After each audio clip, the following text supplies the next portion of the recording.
Hi, welcome to Nick's Drum Lessons. This is episode 2 of the 80's VHS Drum Set project here. And like I said in episode 1, I'll probably rename this a dozen times. So, again, like in episode 1, we were going to continue the project, and we're taking all these classic VHS tape covers. I eventually have to cut all these and use them as drum wrap to a 80's, early 80's concert tom kit, okay?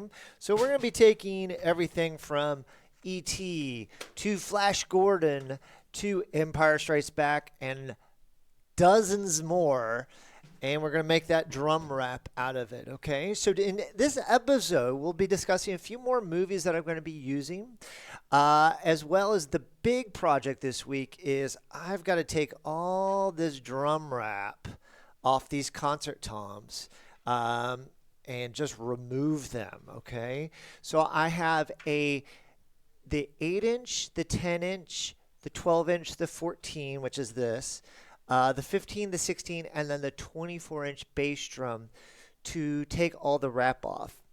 I'm going to be needing to use a heat gun, and that's a delicate process because you don't want to take the outer layer of wood off the shell. So it is just time consuming. I mean, it's not hard, but it's just time consuming.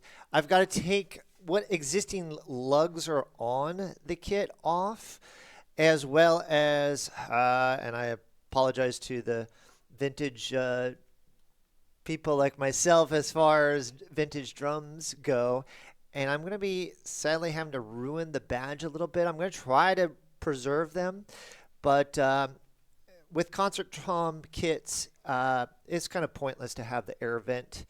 The only reason they did this is because the badge already had them on there, and I'm not going to be using the badge on the kit. And like I said, I'm going to be, in episode 1, I discussed thoroughly that I was going to stagger the covers. So follow today as I take off the wrap. I'm going to discuss some more VHS that I'm going to be using, as well as I'm going to be cleaning some lugs and such, and I'm going to show you how to do that throughout this episode. All right, enjoy.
Wow, that was way harder than the 8-inch. So, wow, that took maybe 32 minutes. And boy, someone at the glue factory really went wild on that. So, hope they don't go all this way. I was expecting the chrome one to go this bad, but that should have taken 10 minutes. Whew.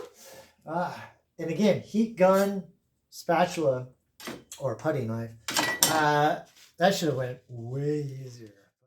I found a couple more VHS that I'm going to be using in my project. Like I said before in episode 1, I did not have a lot of the ones that I wanted to include in the set. I had the common ones, you know, the ETs, the Ferris Buellers, but there was a couple of gems I just don't have, and I still don't have.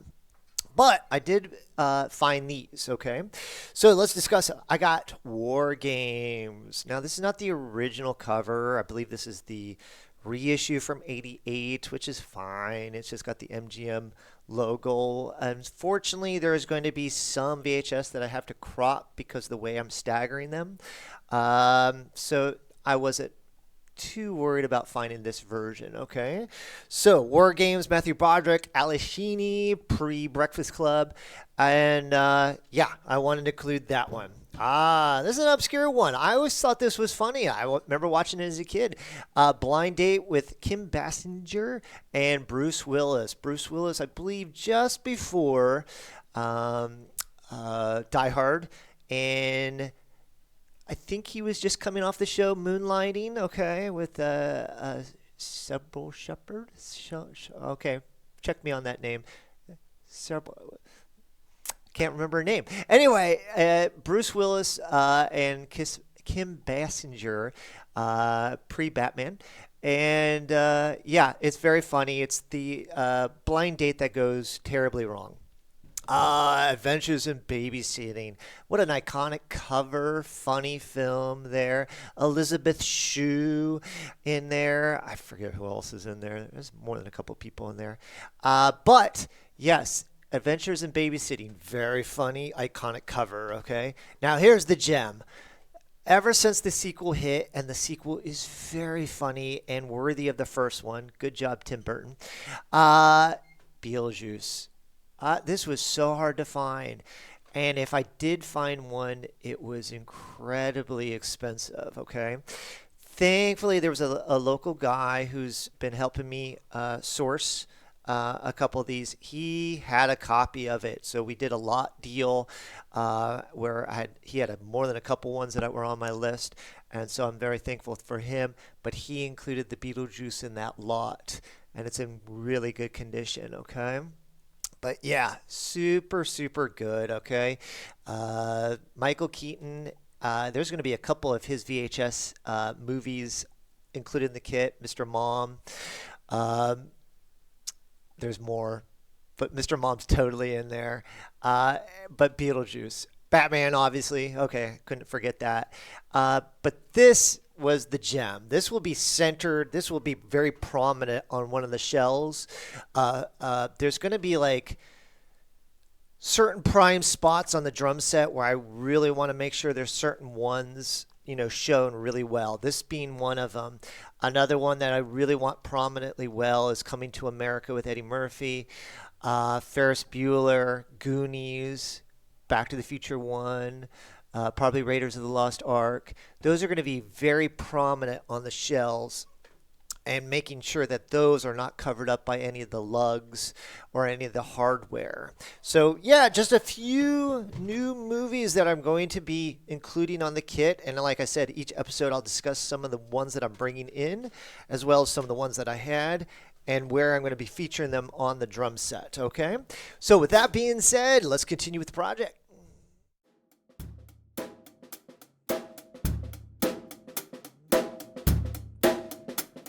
Number 2.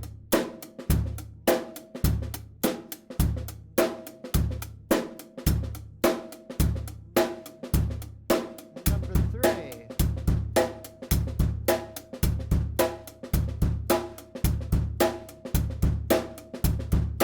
4.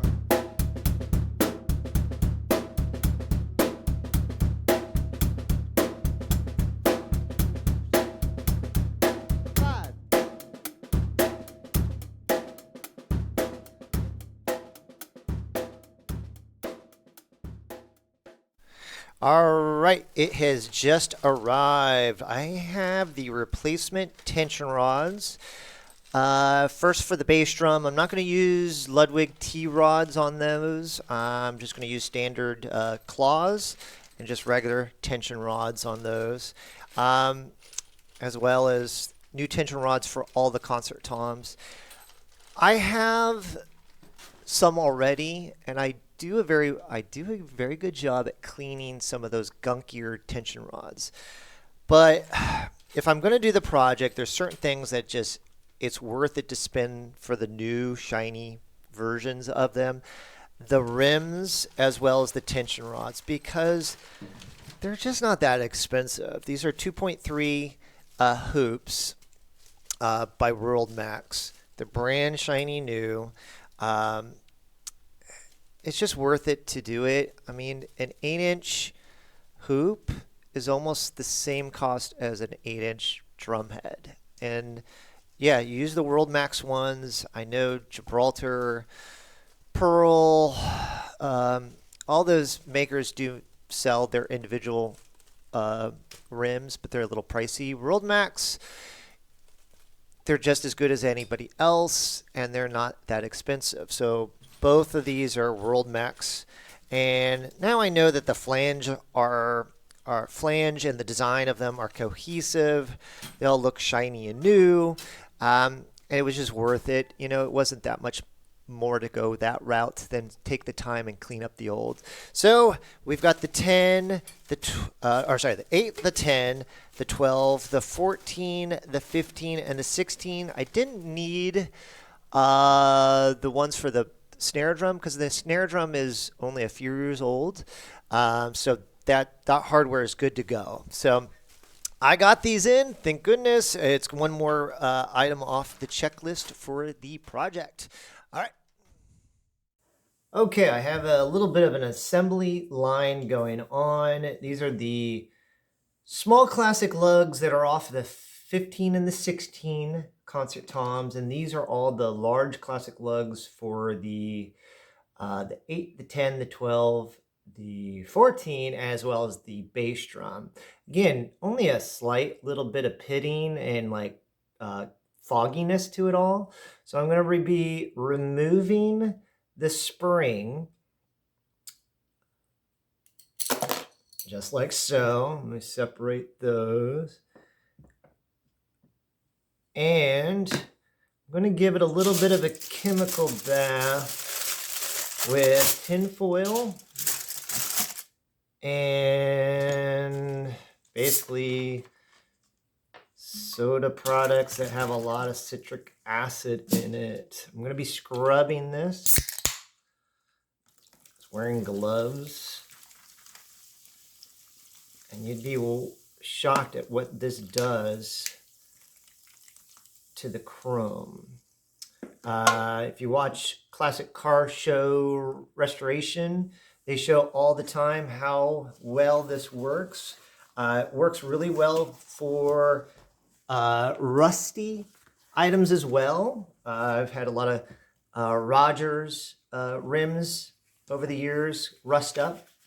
And this shockingly does a very good job. So basically I'm going to be just going through each one, scrubbing it with the tin foil. Tin foil has just got enough texture to it to take some of the blemishes out. Sometimes it's hard to get into those crevices. And then I'm just going to give it a warm bath of water. And then I'm just going to let it soak in this polished solution between dish detergent and a chrome cleaner. Once it's in there, if I leave it in there for 12 hours or so, when I pull it out and dry it off, it's amazing. I've done this with tension rods as well as especially like dirty tension rods. They come shockingly clean, but you still got to give them a little bit of a chemical bath with the tin foil and products that have a lot of citrus acid in it. I've used like non-bleach bathroom cleaners has a lot of citric acid in it as well. So whatever's cheapest. I was just at a thrift store and saw these in clearance. Yes, I did drink half of the soda. Shame on me. But that's what I'm going to be doing for everything here. So next video should show what the finished product is. I'm not going to bore you with me doing all these. I'm just going to sit here and watch a movie and get going. Okay, here it is a few days later after I've given it the scrubbing and then a little bit of bath and then a little bit of just soaking for 12 hours. Then I dried thoroughly, and I'm not sure that picks up on the camera, but that is noticeably shinier. So there's this small classic lugs. Yeah, that's cool. And it is noticeable. Does it get all the pitting out? No. It does take out a lot of the rust and blemishes. But yeah, very noticeable. I mean, as far as cleanliness, as far as the pitting, 2 feet away, you will never notice that. Your eyes will go towards the VHS covers.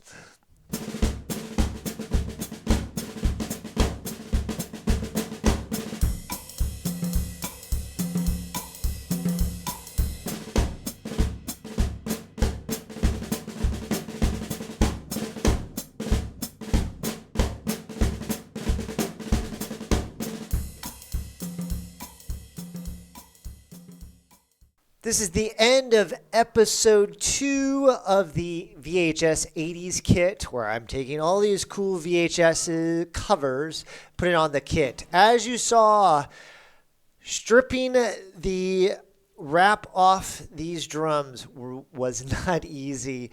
Again, this glue they use, you can see there's still a lot of residue on the shells. I think the most painful one was the one you just witnessed a little bit, which was the 16-inch, which had chrome wrap on it. That was days of me stripping back a little bit of the wrap, putting in Goo Gone, which kind of loosens up the glue, taking the putty knife and just stripping it away 1/4 of an inch at a time. I would say 5 minutes per 1/2 inch. That was the law of average. That one by far took me the most. But yeah, there's the 14, there's the 15, and you can see just how much residue is still on this.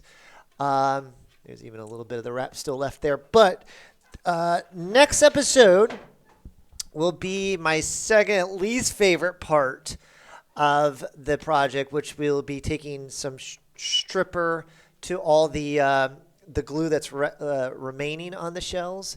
But I won't film too much of that. But we'll discuss more VHS that I'm going to include. For example, Lean on Me, Morgan Freeman, Naked Gun, Leslie Nielsen. I hear they're doing a sequel or a reboot with Liam Neeson. We'll see. We'll see. This one's a classic, though. Christopher Reeve, Superman the movie. Not the original. It's the special edition. But nonetheless, still very cool to include on the kit. All right. With that being said, that is episode 2 of the VHS 80s kit. Like I said, I've probably renamed this kit 100 times at this point. I'll see you next week.